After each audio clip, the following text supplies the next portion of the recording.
The messenger, bloodied and weary, urged his horse into a desperate gallop. Hooves pounded against the earth, echoing through the quiet woodlands and fields that lay between the battlefield and the village of Longdown.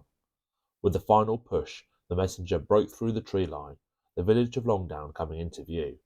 His steed, frothing at the mouth, charged towards the manor where the village reeve, Eustace Moreau, waited. Bursting into the manor, the messenger delivered the dire tidings of their defeat at the crossroads. Eustace Moreau was a man whose very presence commanded unease. As Sir Richard de Montagu's estate manager, his calculating mind and sharp tongue are matched only by his unwavering loyalty to his master. Eustace thrives on power and control, often manipulating situations to his advantage and lining his own pockets.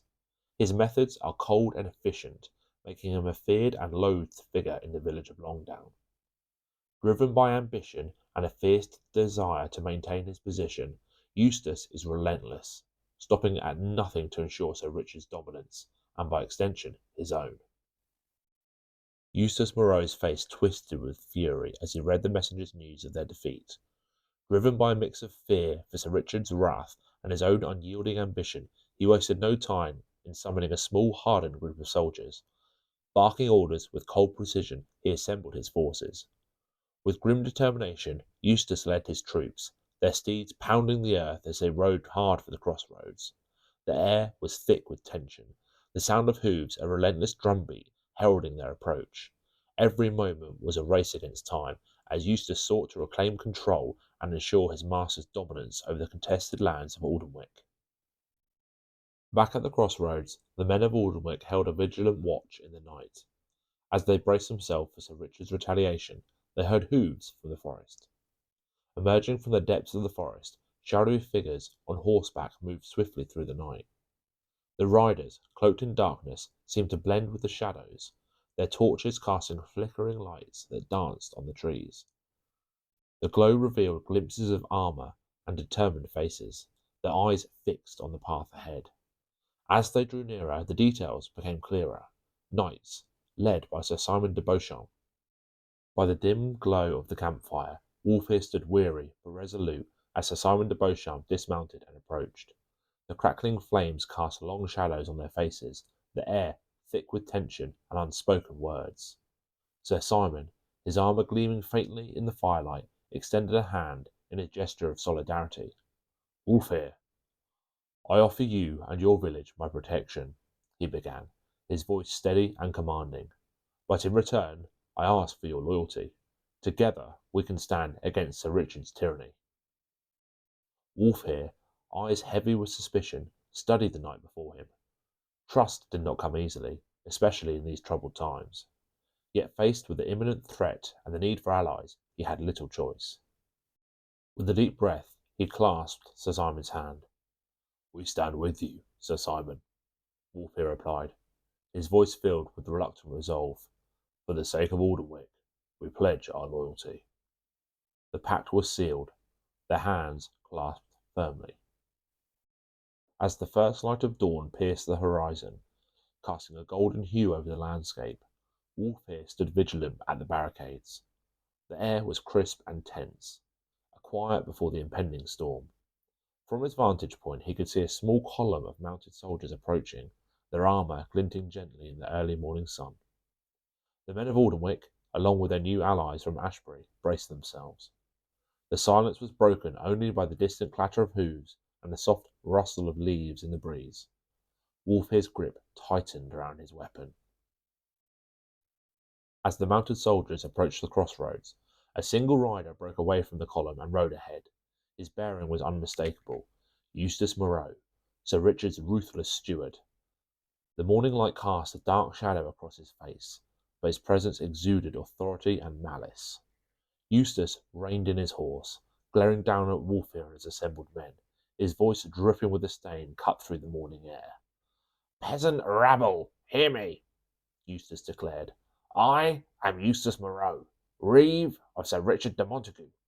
By his authority, I command you to disband this pitiful gathering and bend the knee to your rightful lord." His words hung heavily in the air, a demand for submission cloaked in arrogance. Eustace's eyes locked onto Wolfere, waiting his response. Wolfear stood silent, his defiance evident in his unyielding gaze. "So, you choose silence," Eustace spat, his voice rising with anger. "Look at you, a rabble of wretched farmers and cowardly serfs. You think you can defy Sir Richard's will? You are nothing but filth beneath our boots. Very well. Know this. By defying Sir Richard, you seal your fate. I will crush your pitiful rabble and slaughter every last one of you. I'll burn your pathetic excuse for a village to the ground." His threats echoed across the battlefield, the weight of impending violence hanging in the air. With that, Eustace turned and returned to his soldiers. Wolfear and his men braced for the coming onslaught. Eustace is leading a retinue here. So Eustace himself actually is a veteran sergeant commander. He's got 2 actions. He's got leather armour, medium shield and a horse. The mounted sergeants that are with him, we've got 3 of those. They've got leather armour, medium shields and horses as well. We've then got a group of 5 regular bowmen who've got bows and padded armour. They've got the Every Bloody Sunday ability. We've then got a group of 4 bowmen. So we've got the 5 here, the 4 here, who are equipped in the same way. We've got 5 irregular spears at the front here. They're equipped with a spear and a small shield. And then finally, the big chunky guys in the middle here is a group of 8 irregular sergeants. So they've got mail, small shield and falchions. That is about 501 points, I think. Now I'll turn you around so you can see the other guys.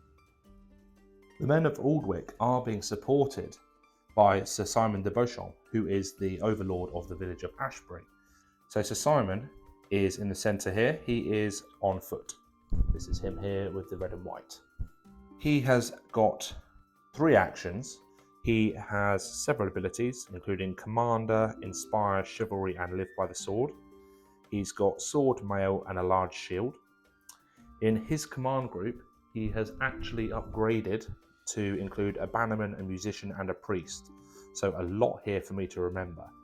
He's joined by 6 regular foot knights, each armed with mail, shield and swords. I should say as well, those are large shields on the foot knights there. We then move on to a group of 5 regular bows. So that's these guys over this side, and you'll recognise Wolf here. He survived the last game, so he's actually been included in the retinue. He basically gives the group there an extra ability. So he's given them effectively the rule Gutter Thug. So each successfully defended attack is rolled as an attack back at the end of the combat action as extra reactions. In addition to Wolfear and his group, we've got another 5 regular bowmen. That's then followed by 5 green spearmen and another 5 green spearmen. The spearmen have got padded armour, but they don't have shields. So I'll stop here and give you a sort of overview of how the battlefield's going to look. So this scenario is going to be fought on essentially exactly the same table as what we had previously. We've got the crossroads in the centre of the board. We've got farmland on the right and some woodland on the left. The position in the centre is where the men of Aldenwick and Ashbury are going to deploy. So Sir Simon is going to be deploying in the centre. The fence that ran along the side of the road here in the last scenario, that's been ripped down. The villagers have not been able to completely defend their position. They've not been able to put up fortifications everywhere, but they've done the best they can in the time they've had. Eustace is a shrewd commander, although he's not seen much military experience in his life. He knows a thing or two about organising his troops and how to use them effectively. So his army will be deploying from the edge and from the northern edge as well. So he's effectively got 2 zones of deployment, one in each sort of like triangular corner of the board. Aldenwick and Ashbury are just going to deploy in the middle, but they will deploy first. So all of their units will be deployed, and then Eustace will deploy. So I'll deploy the armies, give you an overview, and then we'll get into it. So I'm just going to talk you through this deployment for Sir Simon before I go ahead and deploy Eustace. So we've got Sir Simon deployed in the centre here. So he's got basically good range to give command actions to any of his units. He's also, because he's got the banner bearer and the banner bearer, the priest and the musician, he's giving out some pretty good buffs to the majority of his troops there.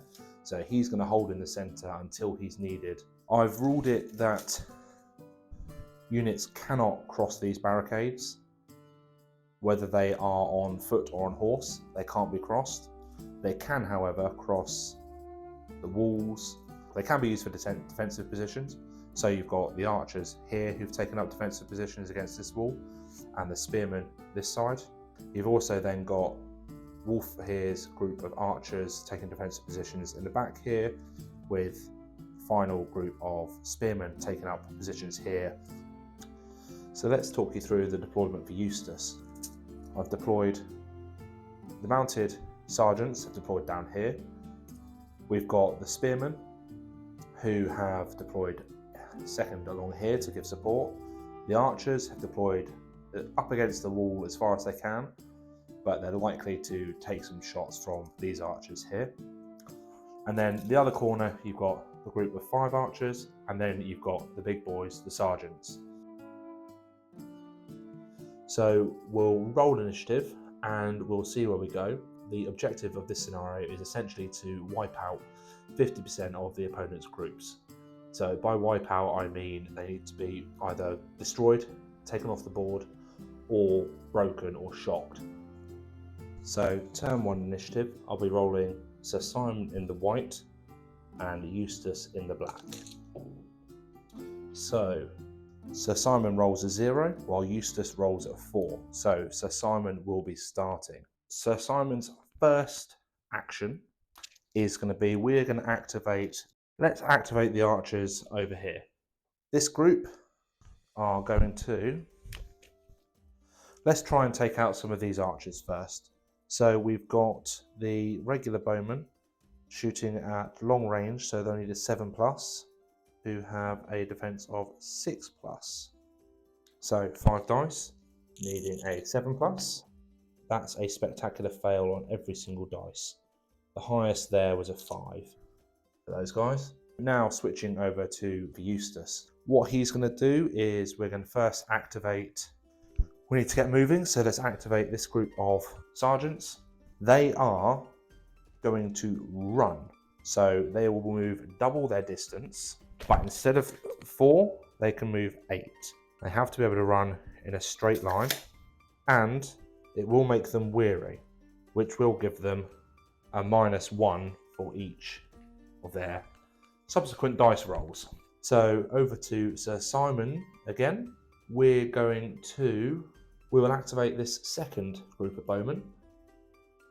This time we will attempt to shoot Eustace himself before he can get into combat and cause any issues. So again, this is at long range. It's going to be long range, so it needs to be a 7+ to hit. And there is 1 hit. Eustace himself, a defense rating of 6+. Naturally, save it straight off with a 0 there. So very good from Eustace and his troops so far. So next up, Eustace is going to move his green spearmen 6 inches. So these are some pretty fast lads. So they move up 6 inches straight away. Now, back over to Sir Simon. He's got some tricky choices to make. You can activate these guys at the back and order them to charge over the wall and attack, which might not actually be the worst option because they are weary and they've already activated, so they can't take a reaction back themselves. So I think that is what we will do. We will activate these guys and get them to charge into the sergeants. So there's no difference in morale. They're clearly less than 6 inches away from each other, so they can just hop straight over the fence to attack. all of them can get in. And we'll put down an attack token. So there are 5 spearmen. Yeah, so they've got an attack rating of 8+. It's 5 dice. So they get an 8, a couple of 6s, 7 and a 2. The sergeants have a defense rating of 5, but because they are weary, it goes up to 6, and they pass it with a 9. So very good for them.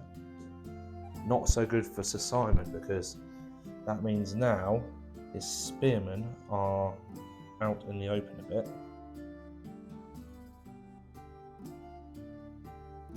So not a great start over there for Sir Simon.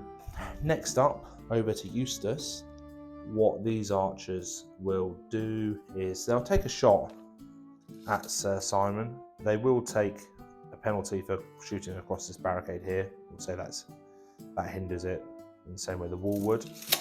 So Sir Simon's going to take a defensive action as a reaction to that. We've then got 5 bowmen who are regular bows, so it's long range, so they need a 7+. There is one hit, that's it, one hit with a 9. So Sir Simon's got to save against a 9. His defense is naturally a 5, but because he's taken a defensive action, he goes up by 2. So that actually is now a 3+ to save this. And he gets a 3. Thank God he took that defensive action. Otherwise, we'd have been saying goodbye to one of Sir Simon's knights already. On Sir Simon's side, he's still got this unit of spearmen, and then he's got 2 actions for himself. He has to take 1 action himself per turn, which he has done. He's taken a defensive action, so I can spend these last 2 actions on his units. First things first, I'm going to pull those spearmen at the back. We'll pull them back over the wall. So they'll need to take a courage test. Their courage is 6, so their morale is 6, but I get to roll 2 dice and pick the highest. I get neither. 3 and a 5. That's not going to do it. So they do not follow Sir Simon's command. What I have been forgetting this entire way through is that Sir Simon has got the Inspire rule. So he should be giving extra defense and extra attack dice to his own troops.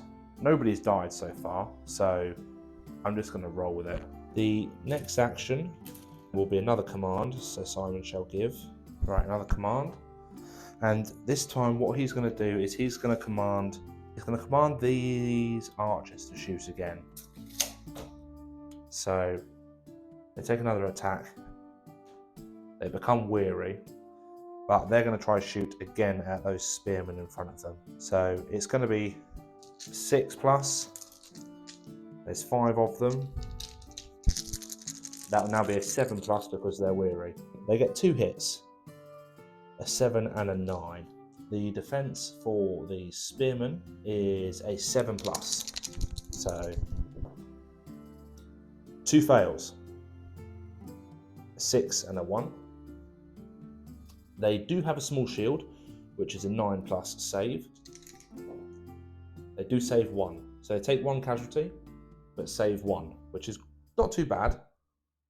So 1 man down, and move back 2 inches, which buys a little bit of respite these groups over here. Forgot to add, there should have been another attack dice from the Inspire, so that wouldn't have made a difference. There should have been another defense dice because these guys are within 6 inches of their commander, which would not have made a difference because that was a 5 as well. So that's Simon and his 3 activations done. Back over to Eustace. He's got some options here. He's got this set of archers and he's got his own group. He can also issue a command out. Eustace will, let's activate the archers. They've got every bloody Sunday, so they can move 3 inches and still shoot. So these guys are going to move up 3 inches, and they're going to take a it's going to be hindered either way.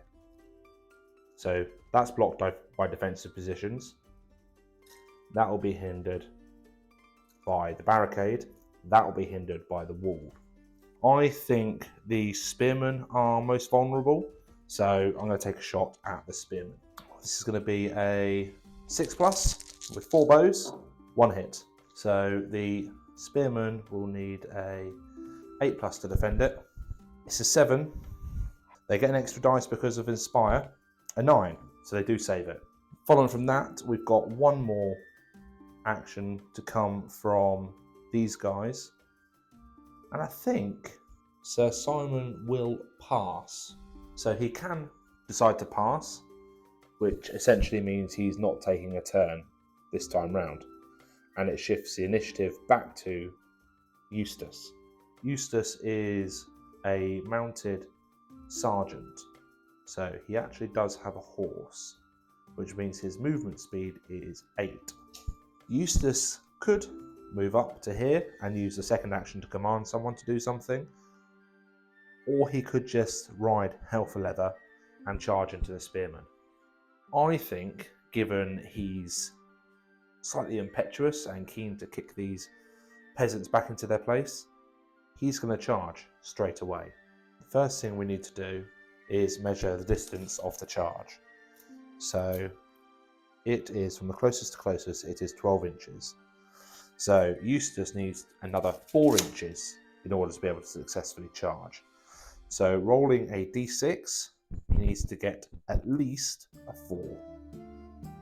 He gets a 1, which means the charge automatically stumbles, which is pretty horrific, actually.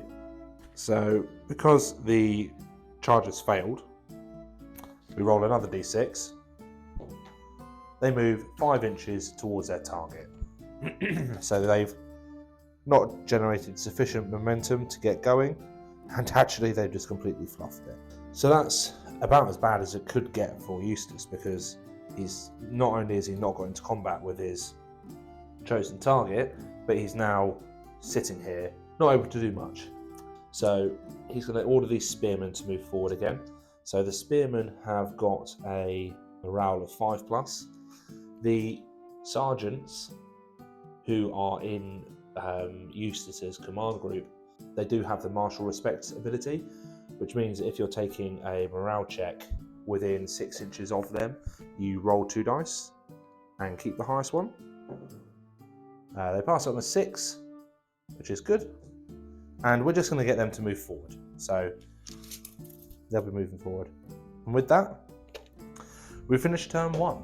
So let's take you for a little flyby. Eustace failed his charge, went forward a little bit, but not a lot. Little bit of movement around the middle. Spearman charged up. In fact, actually, it's not the end of the game. It's not the end of the turn. We had a fight here between the sergeants and the spearmen, which resulted in a stalemate. Bit of shooting back and forth. One spearman went down, actually, in the cornfield on the left there. But beyond that, not really a lot going on. The final unit, which hasn't actually activated,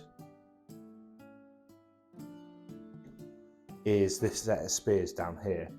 But to be honest, I would just be giving them a defense token and letting them sit there, because their purpose is to block that entrance so that neither Eustace or his troops can get through that way. So let's finish here. I'll go into the housekeeping phase, very simple this time, just collect up all the tokens, and we'll move on to the next turn. So into turn 2, hopefully we get something a bit more eventful happening this turn. I'll roll white for Sir Simon and black for Eustace. So Sir Simon loses initiative this time, so it goes to Eustace. So I think first up, Eustace's group of bowmen in the corner over here are going to activate and shoot into the flank of these spearmen. They're not within 6 of Eustace, so they won't get an extra dice for Inspire. They've got every bloody Sunday, so they will also, first off, move 3 inches up. We'll put down a special ability token for them because they've used their ability, and we'll use 3. So needing 6 ups. They hit 2 times, a 7 and a 9. The spearmen are only green spearmen, so their defense is a 6 up. So needing to save 2 with 6s. They save 1, lose 1. So they're going to lose a spearman. They're going to take 1 off there, and they're going to go back an inch. So what we'll do is actually, we'll say this puts them back into defensive positions. Let's say they've retreated behind the wall and they take that 1 with them. So whilst they've taken, they have taken a casualty, they've actually got into a bit of a better position. Actually, there should have been an extra defense dice. So do they, for the spearman? God, it was a 9. So they'd have actually saved that. We'll put him back and say they move back an inch. Now over to Sir Simon. We've got a couple of choices. He can activate some of his bowmen to try and put some shots onto them before they get any closer. Yeah, so we'll start with the bowmen up in the back corner there. They're going to shoot at those sergeants. They don't like how close they are getting. 6 dice for the archers shooting into the sergeants. 6 dice because there is the commander inspiring them, so needing 6s. So 9. Can't see that. It's no good. So just to give you the view, 9, 9, 9, 8. Wow, oh, damn it. 6 and 7, basically. All 6 hit.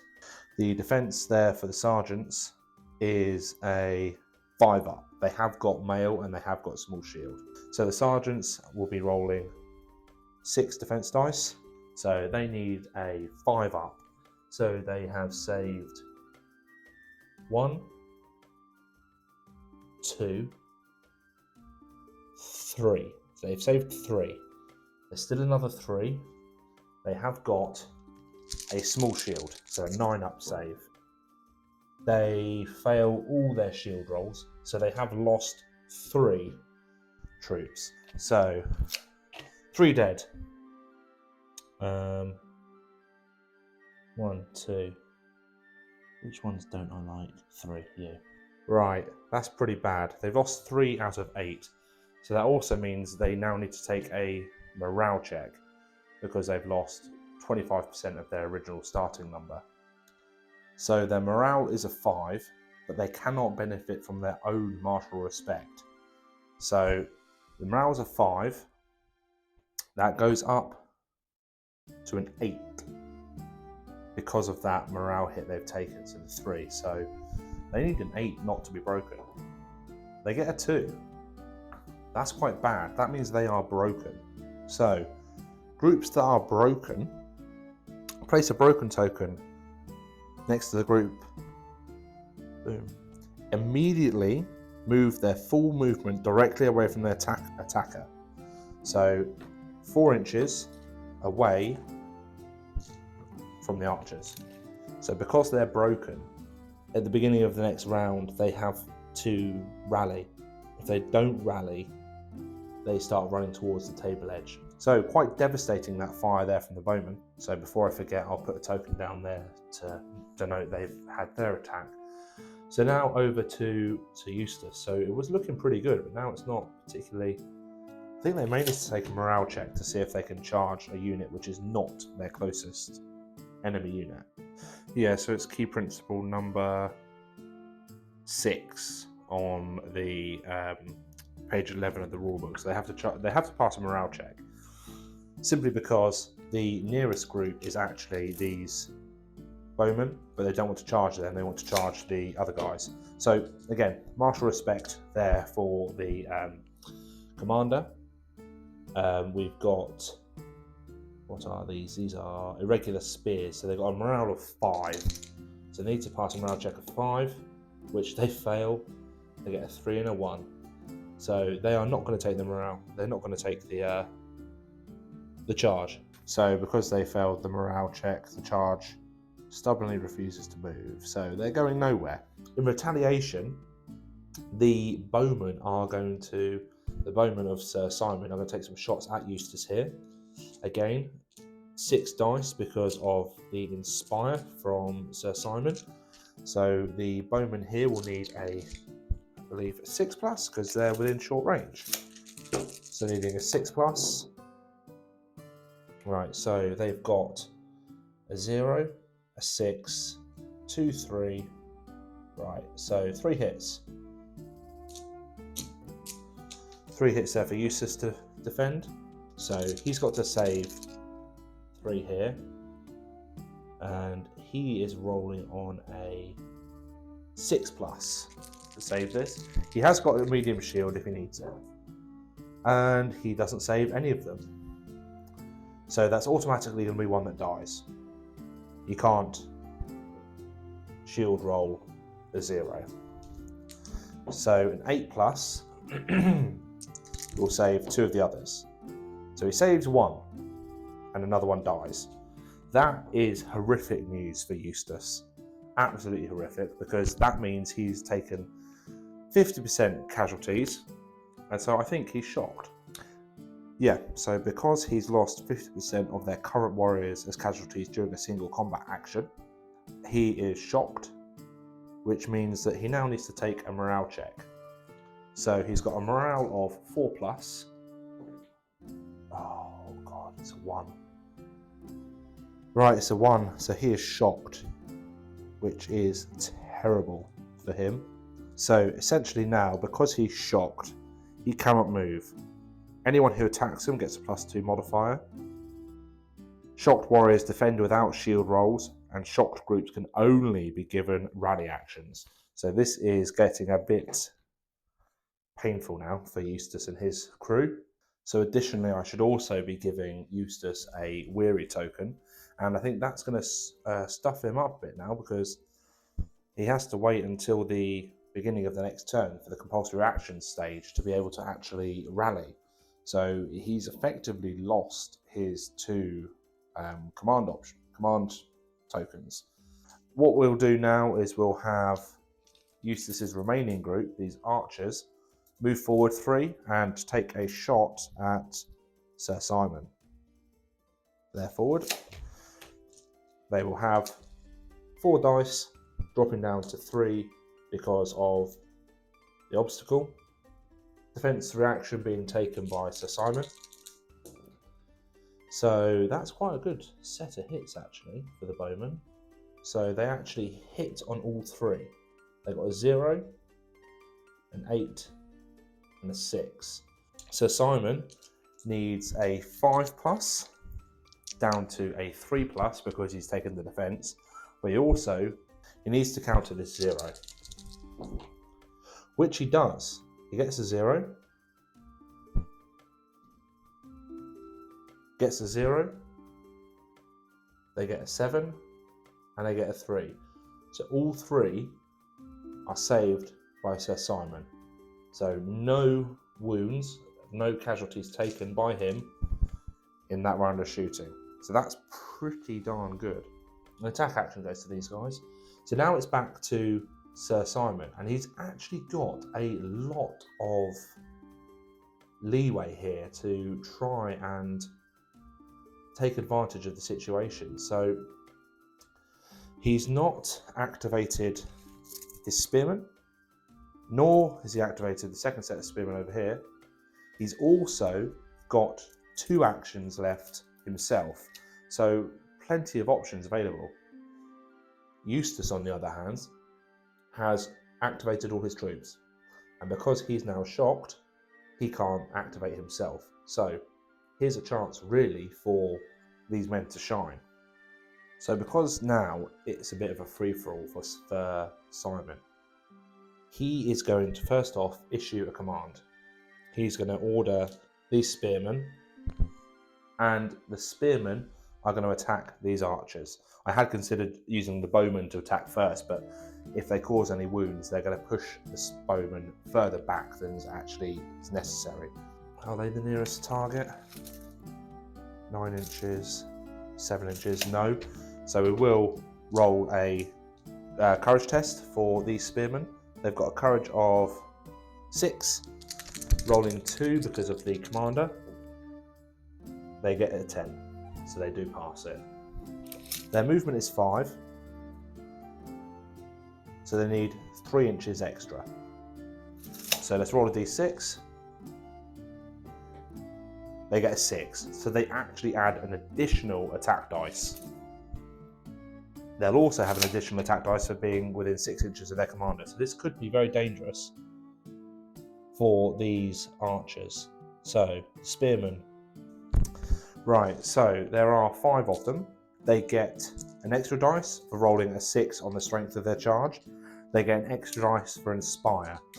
They are green spearmen, so they need a roll of 8 or more in order to cause any problems. There's a 0. There's a 9. Other than that, 6, 5, 4, 4, 3, nothing.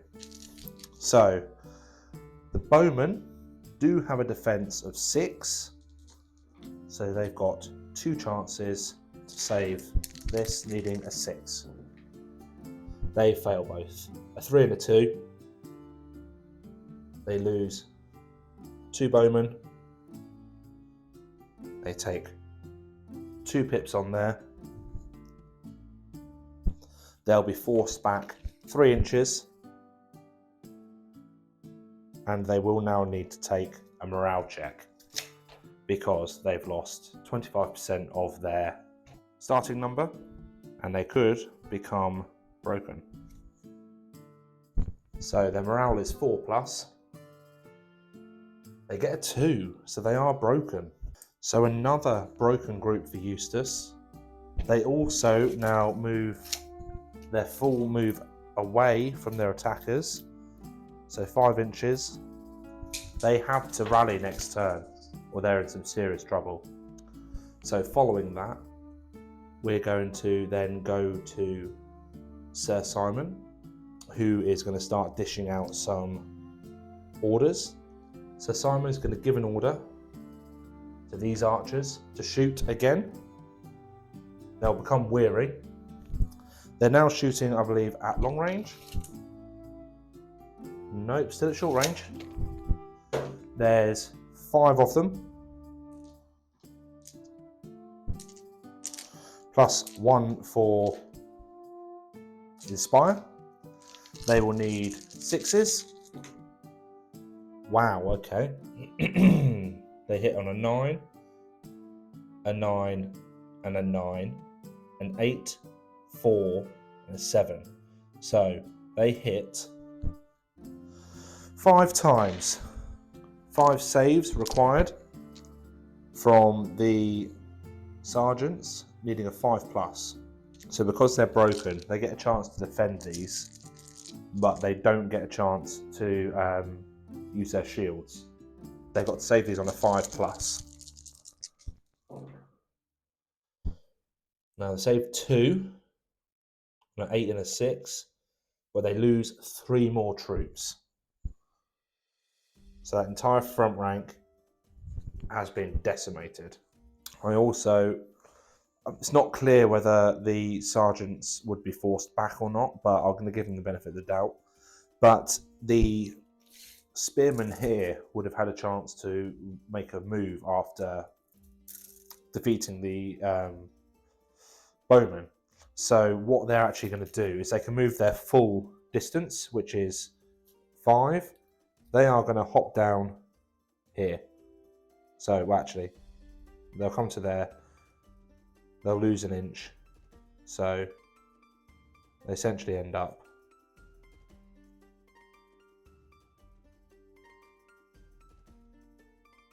kind of straddling the wall. But they are there and they are gunning for those bowmen. Rewinding ever so slightly, I forgot that my archers would have been weary, but the rolls that they made would have been sufficient to cause that many wounds. They needed a 6. The lowest they got was a 7. So No impact there. Next up will be another command action from Sir Simon. This time going to this group of archers. They're going to loose their arrows at this group of unfortunate spearmen. So they start with 5. They add 1 for inspire. So there's 6 dice altogether, needing 6s. So they hit with 2 zeros, a 6, and they fail the rest. So 3 saves required from these spearmen. These spearmen are actually irregular spears, so they're on a 7+ to save. They save, well actually, they don't save any. So the 7 goes onto the 8 goes onto the 0, the 7 goes onto the 0, the 2 goes onto the 6. So they actually fail all of those. So 3 of them have died. 3 on here, move back 4. They'll need to take a morale check. Their morale is a 5, but it'll be an 8+. I'm pretty sure they can't benefit from anything from their commander when the commander's shocked. So it'll be an 8+ to save that group. It's a 9. They're not broken. They're all right. The final action for Sir Simon is going to be to attack this group of mounted sergeants. Now I am out of attack tokens, so instead I will put down an ability token for these guys, just so that we put something down for them at least. They are 6 inches away, so no need to roll for the charge.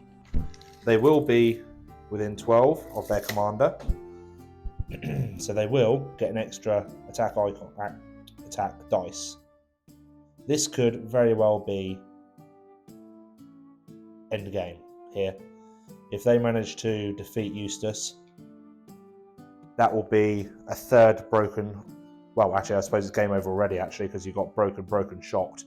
And I had said that my criteria for ending the game would be 50% defeated, broken, or shocked. So we'll finish this turn, and I think victory goes to Sir Simon de Beauchamp. But let's see what happens to Eustace. Does he get out of here alive, or is he a goner? So 5 dice. We've got, what sort of spears are these ones? These is green spearmen. So they're on an 8. They get an extra dice. So this may well and truly be the end for Eustace. So not only is there 6 dice coming at him from these spearmen, their base value is to hit on an 8. But because Eustace is shocked, attackers gain a +2 modifier. So, needing 6s, they get, that's a cock dice. Right, well, they get 1 6. Maybe it's not the end of Eustace. He does get a chance to defend, but he doesn't get to use his shield. His defense is 6+. 6+ for Eustace to live. Well, it's a 9. So they don't actually cause any wounds. They back off. And that is the end of that. Game, set and match to Sir Simon de Beauchamp. The fields of the crossroads lay still, littered with the remnants of battle. Sir Simon de Beauchamp stood triumphant, his knights were victorious, while the routed soldiers of Longdown limped away in humiliation. Wulfhere and his men watched as their oppressors vanished into the distance, their spirits bolstered by the hard-won battle. Word of the loss reached Sir Richard de Montagu with alarming speed. Enraged by the failure of his steward, Sir Richard's fury was palpable, but his cunning mind swiftly took over. The defeat was a setback, but far from the end. His forces needed time to rearm, time to recruit mercenaries, and time to prepare for a campaign that would crush both Aldenwick and his rival, Sir Simon. With this in mind, Sir Richard composed a message. Addressed to Sir Simon, the letter proposed a knightly solution, a wager of battle. In honourable combat, the two would decide the fate of Aldenwick. It was a gesture steeped in the traditions of chivalry, but one that cloaked Sir Richard's true aim, to bide time while he strengthened his hand. The missive, sealed with Sir Richard's crest, set out for Ashbury under the care of a trusted envoy. As it reached Sir Simon, the knight carefully read the words, his brow furrowed. The offer was tempting, but the stakes were high. But in warfare, as in life, fortune favours the brave.